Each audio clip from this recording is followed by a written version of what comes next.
Thank you very much, everybody, for being here on the morning after the night before. I'm going to talk very simply and not about theory, because this is a talk about a piece of work that's kind of got lost to view, and I just want to try and make it visible again. So, hopefully, there we go. I'm an artist and magical practitioner, and these two things are indivisible for me. The art is the magic, and the magic is the art. For periods of my life, this has meant working in ways that confronted the dominant direction and priorities of the art world which I inhabit, and Water into Wine was the first piece of work I made that worked in this way. So this is a very old little publicity flyer from 1980. Water into Wine's an art magical work that I created between 1978 and 1980.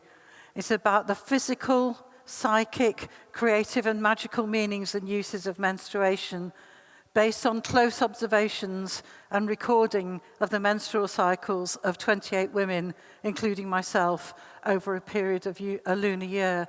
And I think the value of this work and the whole reason for showing it to you today is that it was based very much on that kind of constant physical and recording in the real world. And so it's about a magic that moves from the physical, from the everyday into the inner through the use of bodily cycles, really.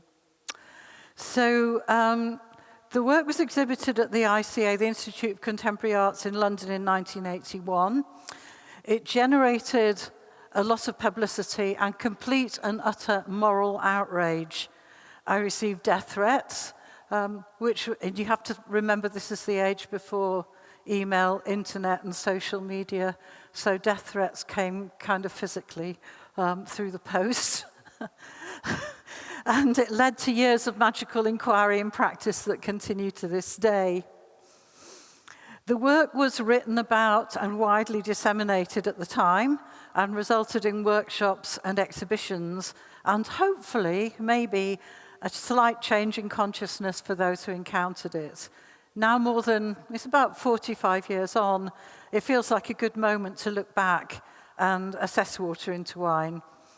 As an artwork, it was presented as a live, time-based installation using the available pre-digital technologies of the time. So that was 35mm slide tape with pulsed soundtrack and 16mm film loops, for those of you who remember or are nostalgic for those things. This means that it no longer exists in the form in which it was exhibited. It can't. So what you have to look at today are still images from the piece and related documentation. And just to explain briefly some of my own roots, I grew up in a wild and tidal part of the world, Ynys Môn, called in English Anglesey, an island off the north coast of Wales. I had an outdoor childhood in the age before the internet and digital media. There was no TV and no phone in the house. From the age of about 6, I could sense the rising and falling of the tide in my body. I thought this was something everybody did and was surprised to find that they didn't. To this day, being in a landlocked place like Berlin feels quite strange to me, although it's nice to be near the river. Living with an awareness of lunar and tidal cycles began very early for me. So, I experienced profound shock at the age of 13 when my menstrual period started because I suffered crippling period pains. No one had told me about this possibility, haha. And my normally loving mother's equally shocking response was, "This is the curse of Eve." By the age of 16, I was actively involved in the women's liberation movement, as it was then called, and as I kind of still prefer to refer to it today, really. When I began my fine art degree in 1975, like other women and emerging feminist artists of that time, I was making work based on my own bodily and emotional experiences. That was the priority, as was outraging the patriarchy. The works we made were acts of rebellion as much as works of art. My work centred on my own experience of menstruation and how this was affected by the negative, repressive attitudes of the patriarchy at that time. A series of coy adverts for menstrual products were superimposed onto put-downs of menstruating women. By philosophers and historians, etc., including those here who one might expect to know better. You'd hope, wouldn't you?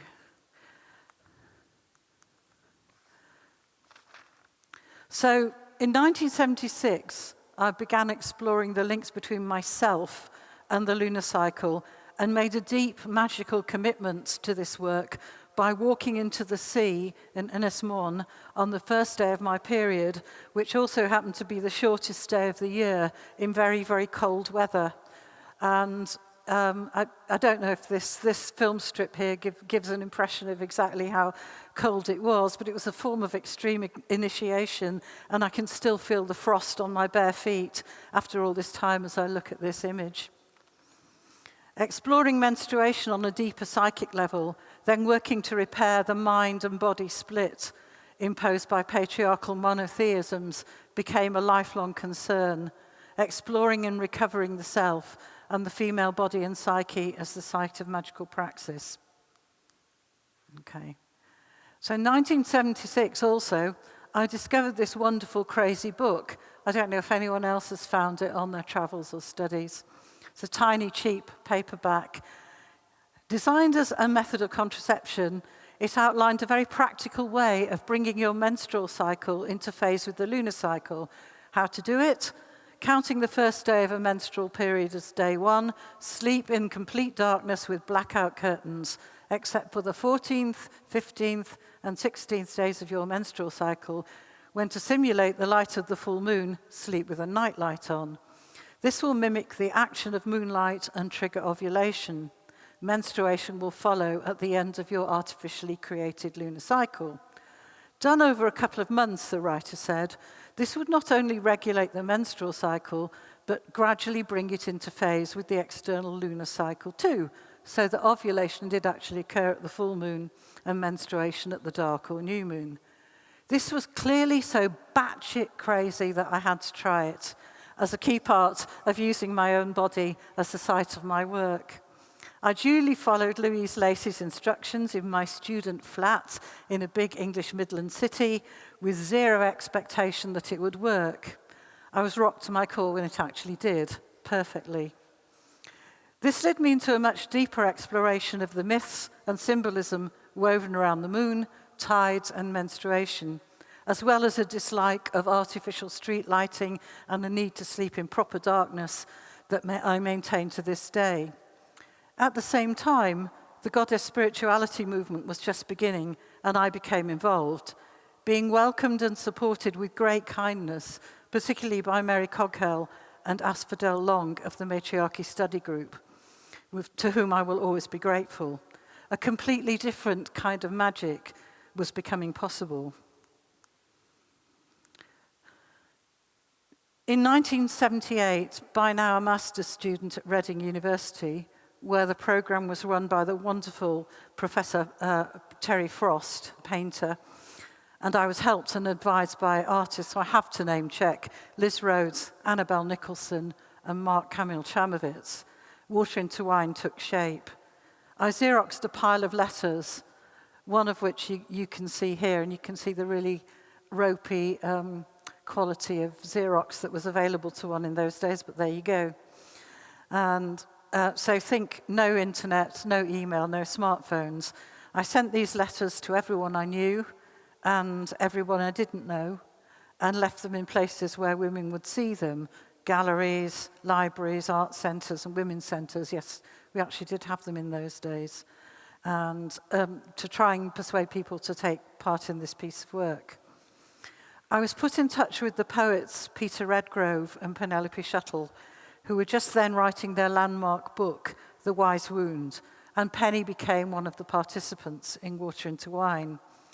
27 women plus myself agreed to take part, which makes a great lunar number 28. and record details of their menstrual cycles for a lunar year. They were asked to use lunar calendars, which I made myself because there weren't any commercially available, to record timelines and correlations, and also to record mood swings, dreams, particular mental or emotional states, and anything else they noticed that they thought was relevant.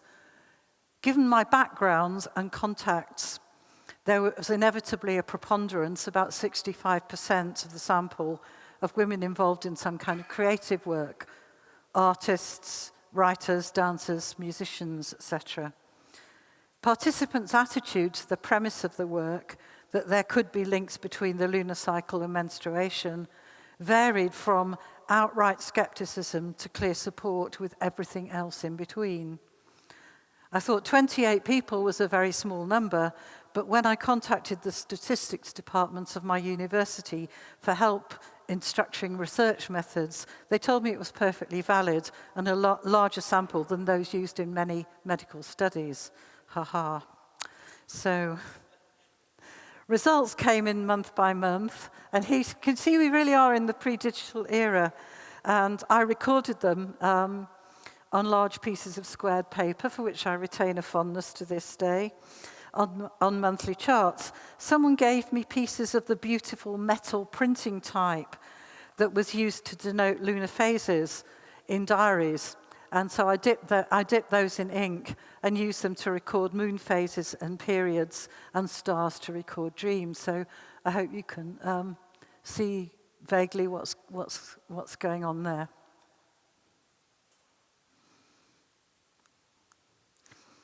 As the project progressed, I received, perhaps surprisingly at that stage, many accounts of dreams that happened just before and during periods. It became clear that these contained a specific range of imagery: red, blood, red flowers, and wearing red clothes, all very unsurprising, of course. Volcanoes, storms, the moon, the sea creatures of all kinds, especially monstrous ones, goddesses, and erotically charged male figures, which very often had a kind of an androgynous aspect to them. This range of imagery, Peter Redgrove and Penelope Shuttle described in The Wise Wound and their overview of the piece as timeless shared imagery, apparently collective to the women. And I should say they didn't see each other's account as the project progressed. There was no sharing of information like that until it had finished. Premenstrual and menstrual dreams had a quality that was different from other dreams. They were visions rather than dreams. The dreamers understood them to be very important during the dream. They were frequently lucid, sometimes prophetic. Answers to important questions and issues came from these dreams. This applied most especially to dreams experienced as the menstrual period was actually physically starting.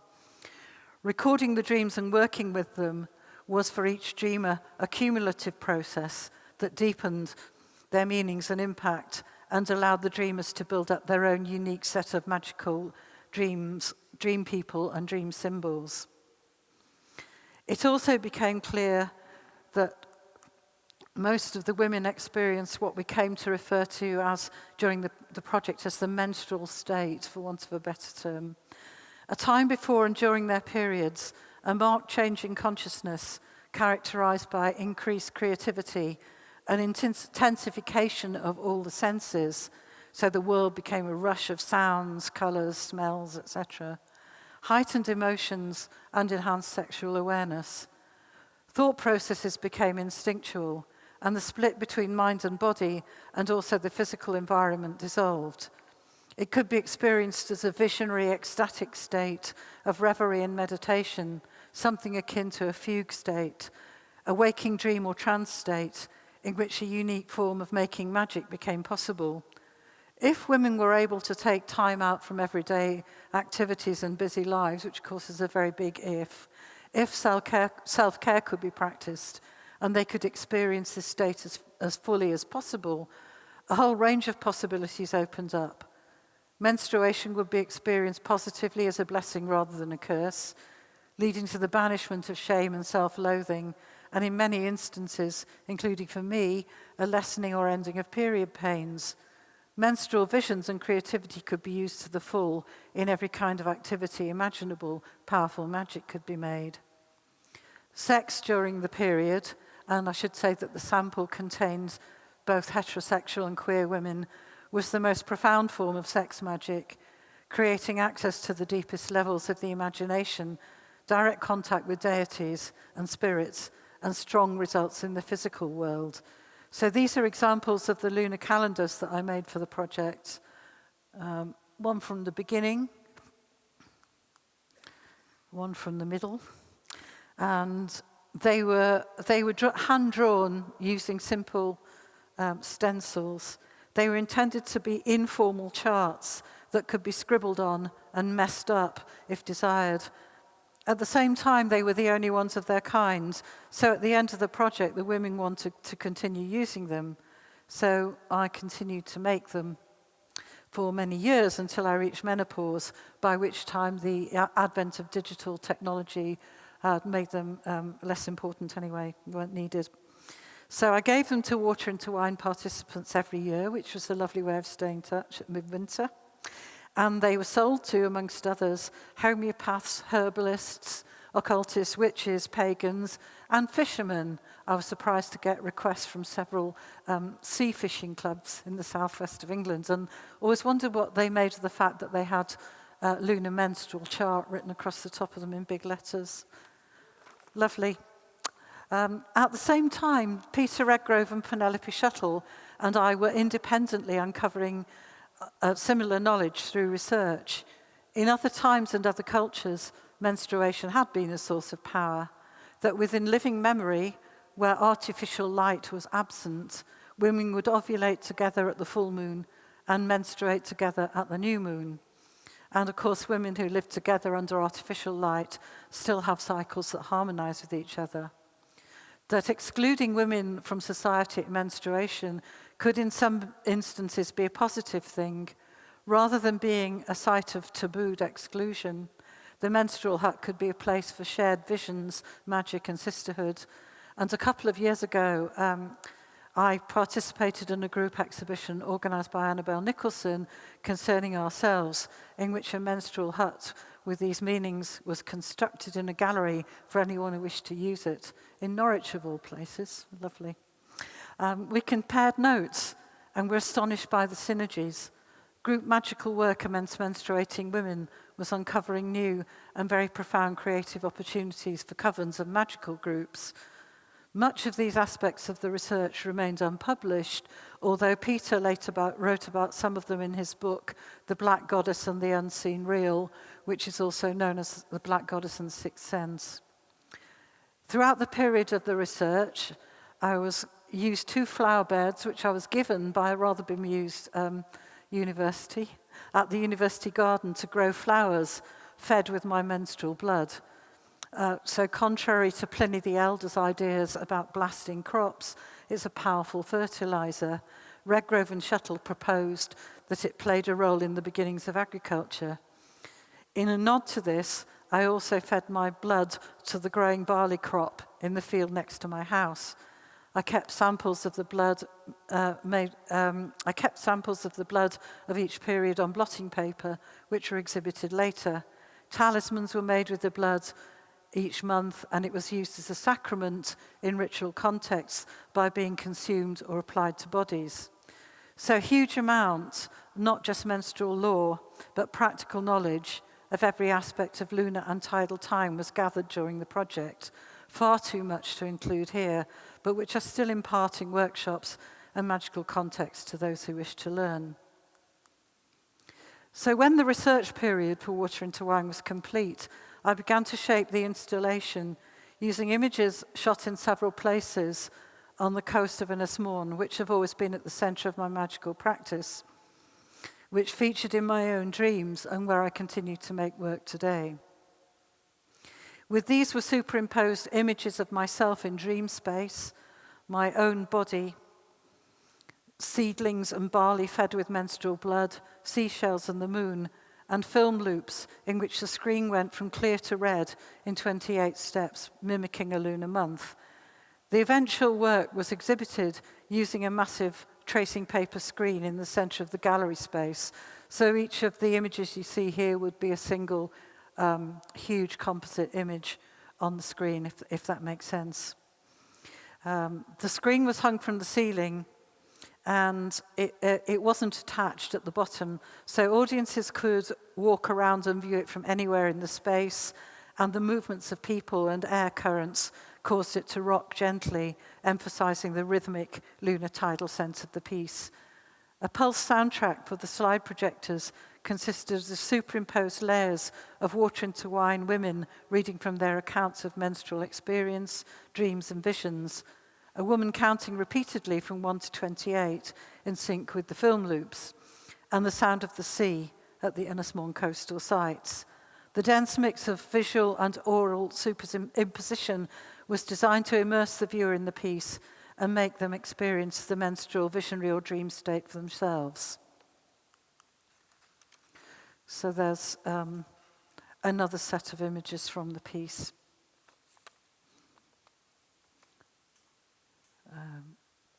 So hopefully you can see there some of the plant imagery and bodily images superimposed as well. And another.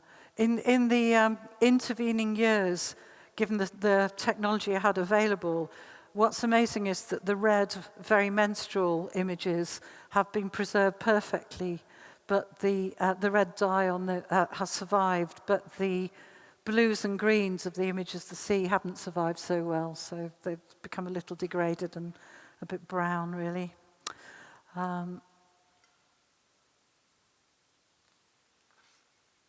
There's another set of images. There were 256 images in all, so you're getting... And this slide is my workings out, my construction for the piece that just gives you a bit of an idea of how I planned it and put it together. So, to move on, documentation. Water into Wine features in the second revised edition of the aforementioned The Wise Wound, and it was also the central element in a Channel 4 TV series called About Time in 1982, which brought the work to a very wide audience. It was shown at a number of UK venues, and a single screen version shot on pneumatic video toured in France, the US and Australia. I've never been very happy with that version, and I prefer not to show it because it doesn't represent the work very well, and the video image has become very degraded with time. There were also articles in newspapers, The Guardian, the Sunday Times, for whom Margaret Drabble wrote a very supportive piece, and women's magazines including Nova and Cosmopolitan, although not Spare Rib, which was a bit depressing at the time, but it was the wrong kind of feminism for them because it posited that women were actually very different from men, which was against the prevailing current of the time.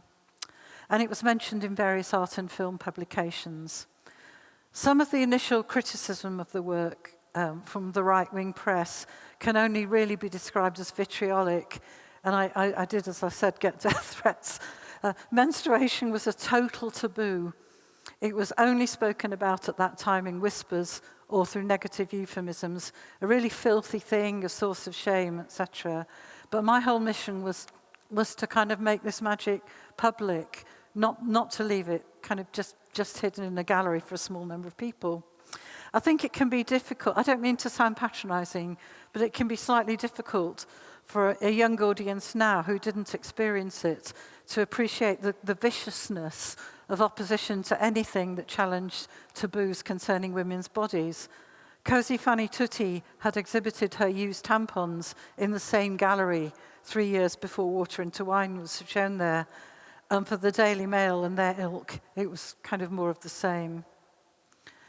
It was followed by another installation that examined in more depth the symbolism of the sea, the moon and menstruation, called Sea Dreams, which was part of a UK-wide show called Art and the Sea that toured to several coastal venues before being screened at the ICA, and it had a similar immersive form.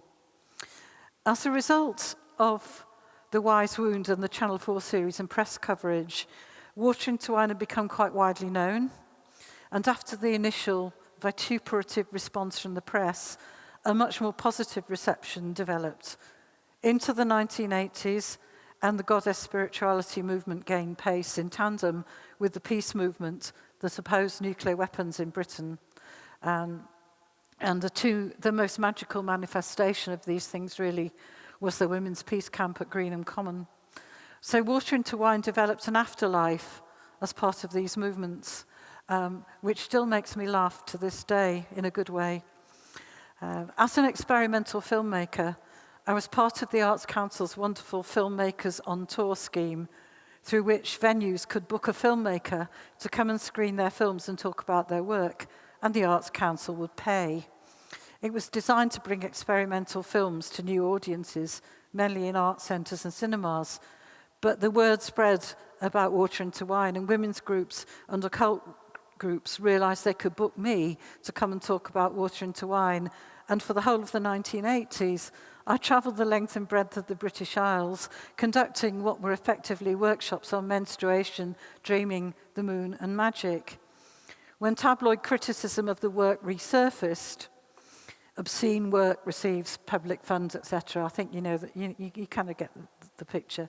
The Arts Council, in the person of their wonderful film officer, David Curtis, were just 100% supportive, citing Water into Wine as a great example of, in quotes, outreach to new audiences. So understanding that menstruation could be experienced as positive, as a source of creativity and magical power, was shocking for some, but hopefully revolutionary and liberating to many.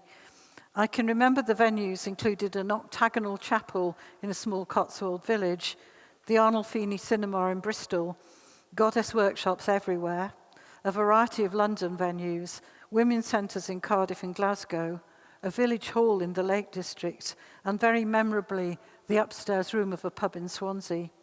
And I still meet people who experience those workshops and learn magic from them. It's important to state that these were not necessarily women-only workshops. Sometimes men and male partners became actively involved in the process, and their involvement and knowledge were welcome. I was at the time asked to conduct similar research into male experience of the lunar cycle, but I thought it would be more appropriately done by men. So Water into Wine opened up, hopefully, a huge pathway into menstrual and lunar magic for me that I've followed ever since. Magic that's taken place in a variety of contexts, including closed working groups, my own coven, and larger occult circles, and in workshops, which essentially have continued to reach new generations of people since I began conducting them in the 1980s.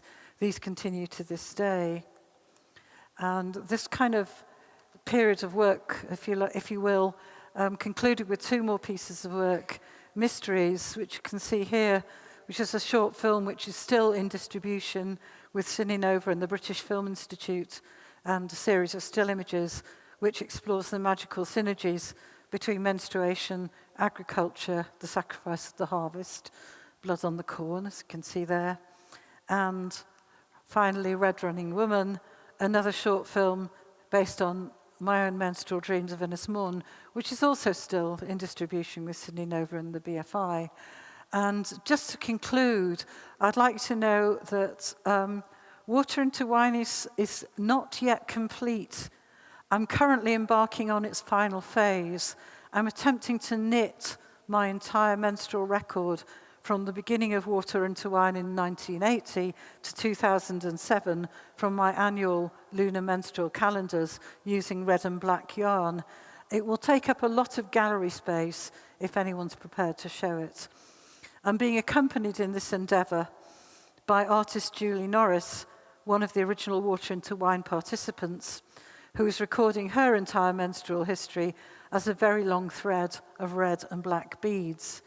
The key importance of Water into Wine, I think, is that it was initially based in the lived experience of a group of women, most of whom were unknown to each other, who shared their experiences, pains, dreams, and visions with a generosity of spirit that's still benefiting people now, and I'm eternally grateful to them for that.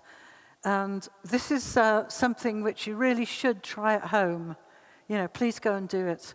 For anyone interested, my next Menstrual Magic online workshop, conducted under my pen name, because they like it like that, of Lavanna Morgan, is for Treadwells, and it will take place on the 12th of November. It's experiential magic. Do it yourselves. Thank you.